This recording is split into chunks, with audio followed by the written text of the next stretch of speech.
یا سوچتا ہوں. آج بھی ہم دونوں طرف سے یعنی اس طرح کے معاملات کی اصل نوعیت پر بات نہیں کرتے. یہ انتہائی افسوس کی بات ہے.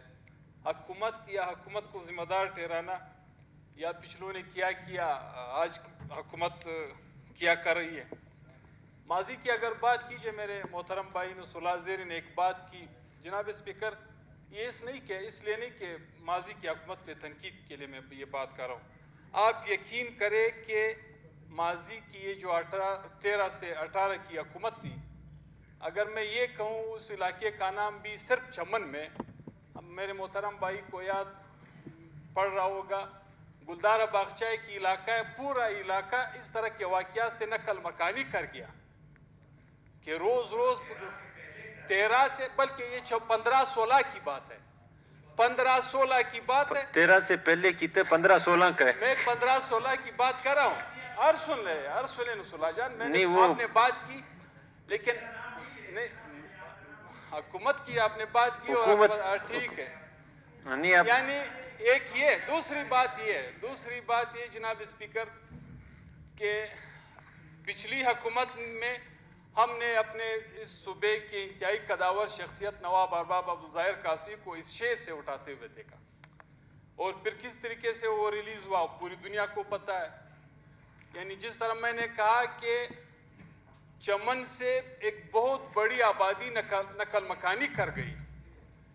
کہنے کا مقصد یہ کہ اگر ہم یہ کہیں کہ آج کی حکومت ہم سب نے مل کر ان اداروں سے پوچھ گچھ کرنی چاہیے جو ہمارے سیکیورٹی کے نام پر سب کچھ لے جا رہی ہے. جب ہم آج اپنے ہوم سیکریٹریٹ کے پاس جاتے ہیں تو ہمارے پورا ڈپارٹمنٹ جو ہے ہاتھ اٹھا کے کہتا ہے کہ یہ فائنانس ڈپارٹمنٹ تک رہ گیا ہے. ہم سارا دن لوگوں کی فیسیں اور لوگوں کی جو فائنانس کی بلیں ہیں وہ دستخط کرنے بیٹھے ہوتے ہیں. ہمیں اس پر بات کرنی چاہیے. اس شہر میں, اس صوبے میں ایک کوشش ہوئی کہ ہمارا ایک نظام ناکام ہے جس کو ہم لیویز بولتے ہیں.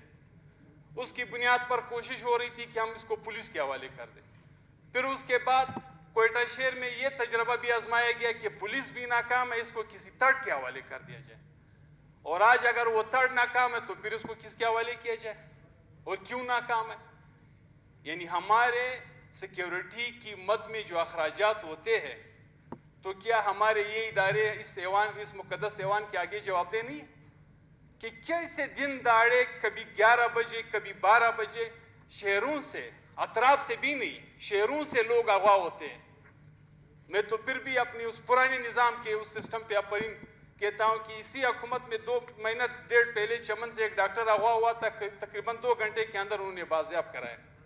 لیکن کوئٹہ شہر سے بندہ اغوا ہوتا ہے, مطلب چمن سٹی سے کوئی بندہ اس طرح کا اغوا ہو جاتا ہے, خوزدار سے اغوا ہو جاتا ہے. ہم نے تولاش تک بھی لسبیلا میں اپنے ایک دوست کی کچھ دنوں پہلے ہمیں ملی.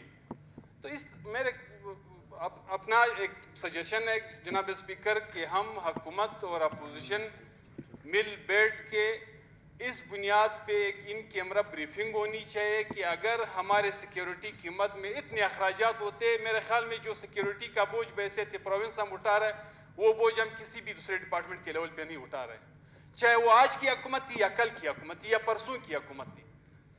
تو ہمیں ان اداروں کو جواب دہ بنا کے اپنے آگے بٹھا دینا چاہیے جو اس سلسلے میں ہم سب کے سیکیورٹی کے ذمہ دار ہیں. بحیثیت ایم پی اے, بحیثیت چیف منسٹر, بحیثیت وزیر ہم کیا کر سکتے ہیں؟ ہم تو بھی انہی لوگوں کے پیچھے جا سکتے ہیں. اگر بات ہے ڈاکٹروں سے بات کرنے کی, میں خود گیا اس کے کیمپ پہ, ہم نے ان تمام لوگوں کو جام صاحب کے پاس لا کے سی ایم ہاؤس میں سیکریٹریٹ میں ان کی ملاقات کروائی, ہمارے انٹیریئر منسٹر ان کے پاس جا کے گئے. لیکن کچھ معاملات اس طرح سے کہ جناب اسپیکر میرے اور آپ کے بلانے, میرے اور آپ کے جانے سے حل نہیں ہوتے جب تک جن کی ذمہ داری ہوتی ہے, جس کو ہم جواب دہ نہ بنا کے نہ بٹھائے, ان سے سوال نہ کرے, ان سے جواب نہ کرے, ان سے یہ پوچھ گچھ نہ کرے کہ یہ ہمارے اربوں روپے جو خرچ ہو رہے ہیں ہر مہینے سیکیورٹی کی مد میں, اور الٹا ہمارا نہ جان محفوظ ہے, نہ مال محفوظ ہے, نہ کسی نہ بچہ محفوظ ہے. یعنی یہاں تک کہ اگر ہم صبح اپنے بچے کو اسکول بھی بھجوا رہے تو ہم ایک طرح سے ایک اور کیفیت سے گزر رہے ہوتے ہیں. تو اس سلسلے میں میری ایک عرض یہ ہے کہ اگر بحیثیت ایوان ہم یہ ڈیمانڈ کر لیں ایک ایسی کیمرہ بریفنگ ہو جس میں ان تمام اداروں کو ہم آن بورڈ لے لیں, ان سے سوال و جواب ہو کہ ہمارے سیکیورٹی کی مد میں استعمال ہونے والے خرچے کا انجام کیا ہے، اور اس مد میں آپ ہمیں کوئی پیش رفت بتا دیں کہ اس لحاظ سے ہم نے لوگوں کی کس حق جان و مال کی تحفظ کی ہے. شکریہ جناب. جی شکریہ. میرے خیال کارروائی کو بڑھاتے ثنا بلوچ صاحب نے بات کی.